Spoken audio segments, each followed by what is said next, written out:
Nel, anong partikular na tinalakay ni na Pangulong Marcos Jr. at US Envoy ukol sa usapin sa EDCA?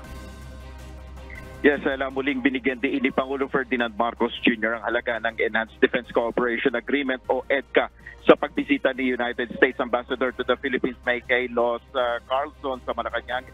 Sinabi ni Pangulong Marcos ang importansya ng EDCA pagdating sa disaster relief at response. Hinikayat rin ni PBBM ang opisyal na samantalahin ang paggamit ng naturang mga pasilidad.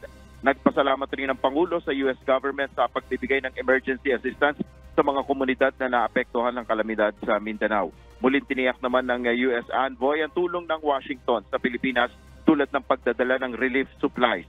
Bukod sa ipinadalang tulong ng dalawang US C-130s, nagbigay rin ng US government ng $1.25 million bilang emergency support.